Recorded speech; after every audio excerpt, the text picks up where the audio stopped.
your mind has to seek discomfort. It has to seek these difficult tasks. You have to enjoy it. And you have to figure out a way to make your mind enjoy those things. And some people it comes easy, and some people it doesn't. Some people it takes a long time. I always tell people the best thing you could ever do is force yourself to a schedule. Just write it down. Like today I have to do an hour on the treadmill. I have to do an hour, no matter what. Even if you're walking on it, you're doing an hour on a treadmill. The next time you're going to do it, okay, you did an hour and this is the amount of miles you got in. Next time you're going to, add 3 miles. Put an extra 3 miles in that 1 hour. And just keep doing things like that. Write down, today I'm going to do 100 push-ups, and I'm going to do 100 sit-ups, and I'm going to do 100 chin-ups. That's today. And then force yourself. Force yourself to adhere to a schedule. Make a Monday, Wednesday, Friday workout schedule. Give yourself some time off, Like don't even crush yourself to the point where you can't do it. Make it so that you really appreciate those Tuesdays and Thursdays. But on Monday, Wednesday, and Friday, you're going to get after it, and this is what you're going to do. Most people just try to go work out. And you're kind of aimless, and you show up, and you pick up the jump rope, and you jump a little rope, maybe you hit the heavy bag a little bit, maybe you do some curls, but you don't really have an aim. That's why people like to hire trainers, because a trainer will tell you what to do.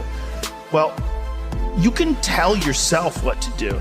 If you don't have money for a trainer, you don't even have to have fucking equipment. With bodyweight squats, sit-ups, chin-ups, push-ups, you could give yourself a brutal full body weight workout. And you can find these for free on YouTube. There's a ton of them. There's a ton of these body weight workouts you can do. Just force yourself. Write it down. Monday, Wednesday, and Friday, I'm going to do 100 push-ups. I'm going to do 100 chin-ups. I'm going to do 100 sit-ups. Even if it takes me off one day. Even if I have to do 10 and 10 and 10 and keep going all day, just that's what you do. 10 push-ups, take a break for 20 minutes, do another 10. But get those 100 in. I don't believe in half-assing things. This life is short. If you get into something, get into it. And if you're not into it, don't be into it. And I think that insanity and greatness are next door neighbors, and they borrow each other's sugar. That's my that's what I've always said. There's something about mastery, like true mastery, that requires you to shut off massive areas of your life. There's a lot of people that are scared of their ability to do something that's difficult. I don't know if I could force myself to be disciplined. I don't know if I could force myself to take that kind of action. Well, if you do force yourself to take that kind of action, you don't have that question anymore. That question, I don't know if I can do it. Well, you're doing it. So you obviously do it. You do it tomorrow, you did it today. Why can't you do it tomorrow? Just do it. You get so much more benefit out of a struggle that you choose to embark in versus a struggle that life throws upon you. Get out there and go and do something. Just go. And then in the middle of doing it, it'll become easy. Even if it's not easy, even if it's hard, it's easier than not doing it and wishing that you had done it.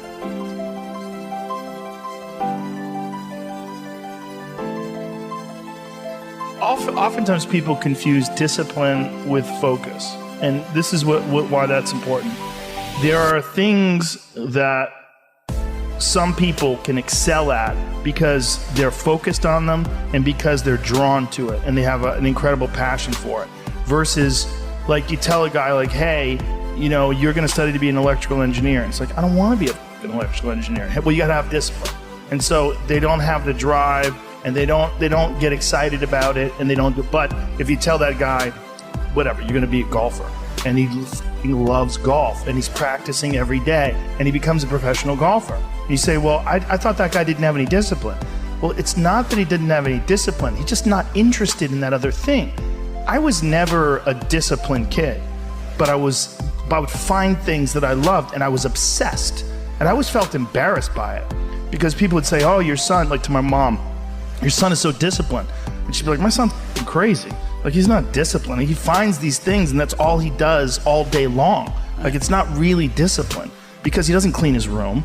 He's fucking lazy. There's all sorts of shit he's supposed to do. I never did my homework. There's all the, but if I had a thing that I was into, I was obsessed. You were crazy about it. But it would bother me that I didn't really have discipline. Like, if I had jobs that I had to do, I didn't do a good job at them, like construction jobs that I had. But when it came to martial arts... How did you find those things, though? How did you find those things? You stumbled upon them? I just got lucky. Martial arts, I just got lucky. And it clicked with me, like, almost immediately. I became obsessed. and I wanted to excel at it. And so I was just doing it all day long. And I think the more you choose to embark in these struggles, these especially physical and mental struggles, because I consider both martial arts, yoga, and actually even trail running, I consider the mental struggles as much as physical struggles.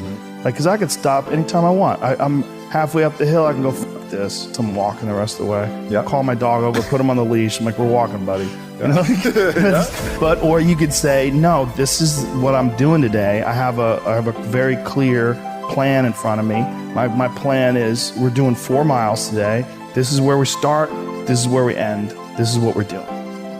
Sometimes when things are really hard to do, you think, oh my God, I got to stop doing this. But once you do it and you complete it, you have a satisfaction, this sense of satisfaction that you did something really difficult that is irreplaceable. Some kids never get that, and they just stay fat and stupid their whole life. And some kids, they get these little lessons, and then they realize, like, you can push yourself and you can get somewhere.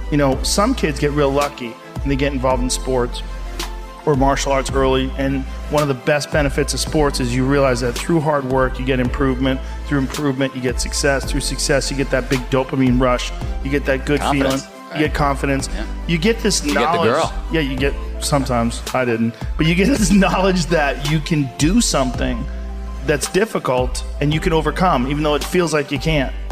You're gonna have days where you suck, but those days are so motivational. I mean, that's the bright side of tragedy. So when you come through it, you really will have an appreciation for the moments without tragedy. You don't really feel it unless unless life burns you. You don't really feel it. It's one of the things that I tell people all the time, because a lot of people have a hard time defining themselves. They define themselves by failure because they failed. But I'm like, you're not your failures, you're you. Okay, your life is a series of lessons you've learned. Now, if you just dwell on the failures, like that's not healthy. It's not smart, and it's not empowering. What you got to do is look at those failures and go, well, now you know what not to do. But you're not that. You're you. You could have done the stupidest shit ever, but it's not you. It's not you. You're a different thing. You're the being that's experiencing all these failures. And if you know that they're fuck-ups, then you've learned, okay? If you repeat them over and over again, well, then I can't talk to you. If you keep going back and doing the same stupid shit over and over again, well, you got a deeper issue. I don't know what it is, but I don't have the time. Building up that ability to endure things, that's also a very important mechanism that you could apply to everyday life. Like that, the mechanism of understanding how to endure.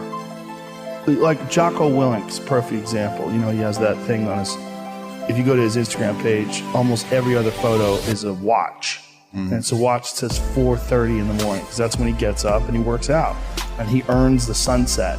And he does that, he's so disciplined, and he's got this saying that's a great saying, discipline equals freedom.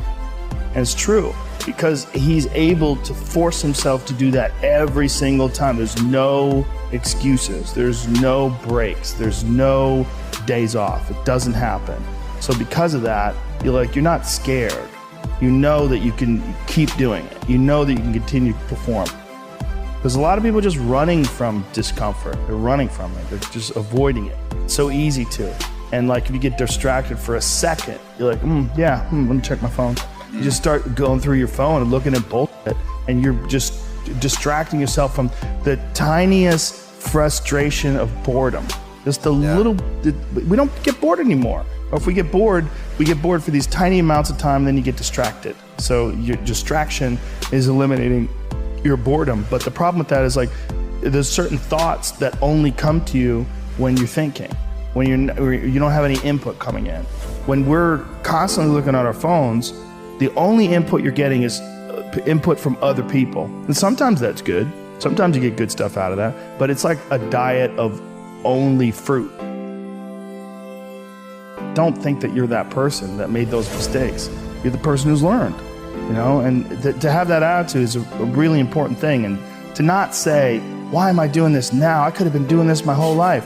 Well, you weren't, so the fuck is that gonna help? You gotta not think like that. You just gotta be happier doing it now.